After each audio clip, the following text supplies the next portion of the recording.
Hey everybody, it's Gordon Majak here, back with another episode of Timeless Pop, Rock, and Soul. And today we are going to continue our journey through the 70s, the Super 70s, as it were. Before we get to the music, please remember to like, subscribe, and comment below. Let me know what you think about this musical journey that we have been on together.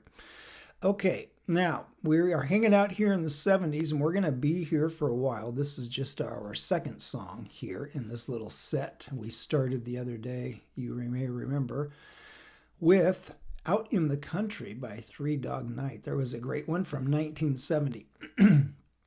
Today we are jumping up to the fall of 1972 and a pretty cool little cult record, you might say. Let me show you what I'm talking about. It's amazing how these songs get into the public consciousness. From the fall of 1972, this is Danny O'Keefe and his self-titled album, O'Keefe. Now, the song, of course, is his signature song, his big hit, Goodtime Charlie's Got the Blues. And the funny thing about this song, well, there's a couple interesting things about it, one of which I will tell you later after the song is over, after I've had a chance to play it for you here.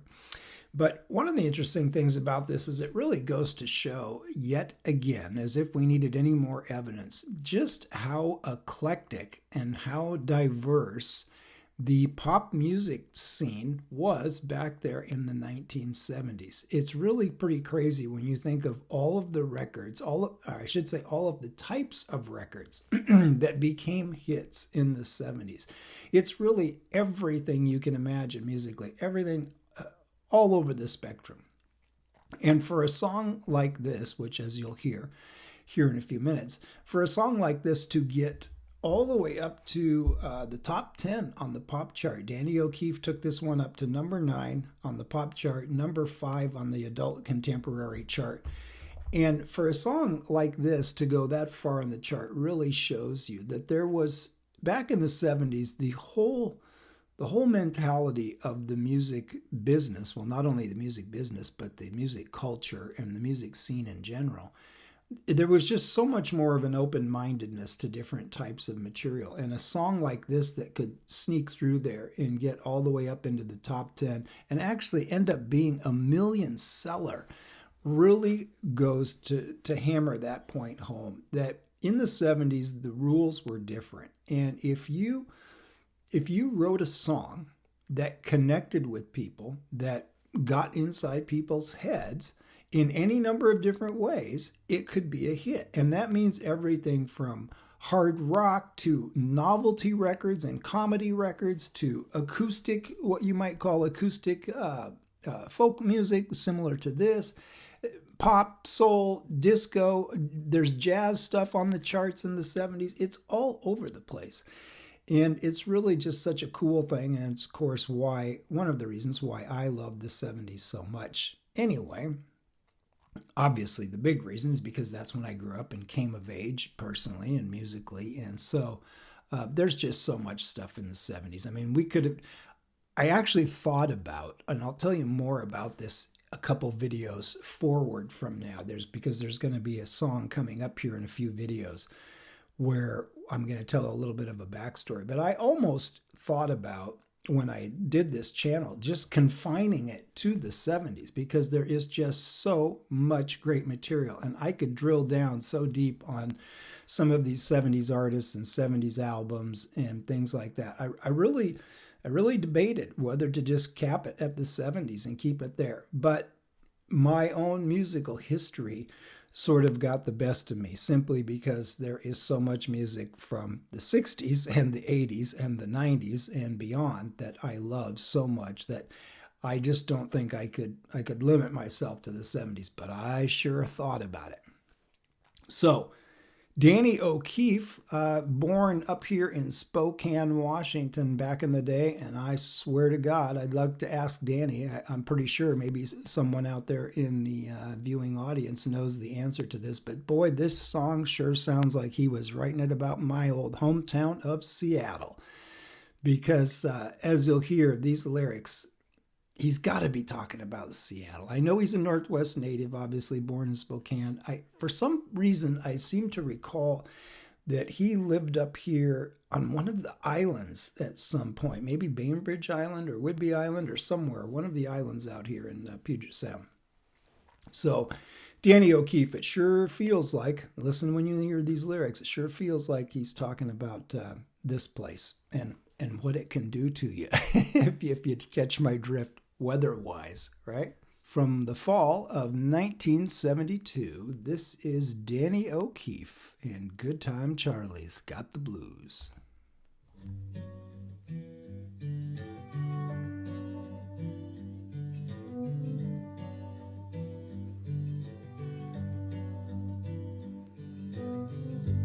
Everybody's gone away. I believe this time they're gonna stay. There's not a soul I know around. Everybody's leaving town. Some call a freight, some call a plane. Find the sunshine, leave the rain. They said this town will waste your time. I guess they're right, it's wasting mine. Some gotta win, some gotta lose. Good time Charlie's got the blues.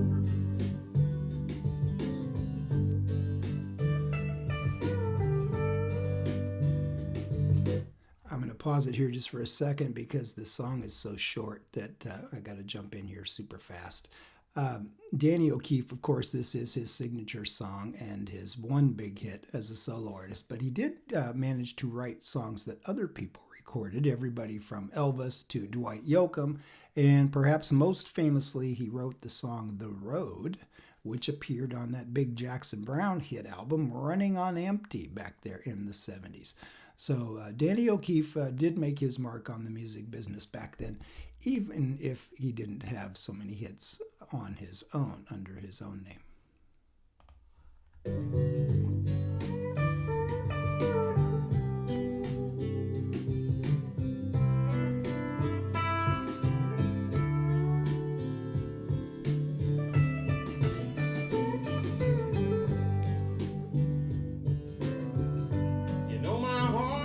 Telling me you're not a kid at 33. You play around, you lose your wife. You play too long, you lose your life. I got my pills to ease the pain. Can't find a thing to ease the rain. I'd love to try and settle down, but everybody's leaving town. Some gotta win, some gotta lose. Good time Charlie's got the blues.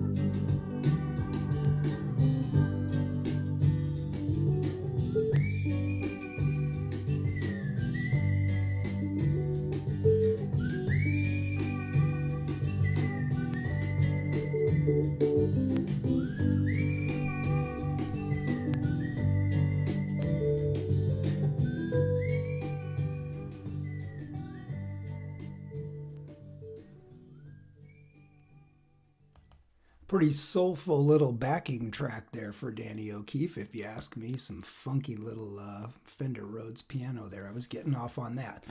And that nice little guitar solo there in the middle. It just goes to show you, like I said, that back then you could try just about anything. And if you did it right and you did it well, you could find an audience for it. Now, we need to talk about these lyrics, folks, because I was 14 when this record came out there in the fall of 1972. Pretty catchy little number there, you have to admit. Pretty tasty little pop music morsel there. Good Time Charlie's Got the Blues. And when I heard that lyric, my heart keeps telling me, you're not a kid at 33. You play around, you lose your wife. You play too long, you lose your life.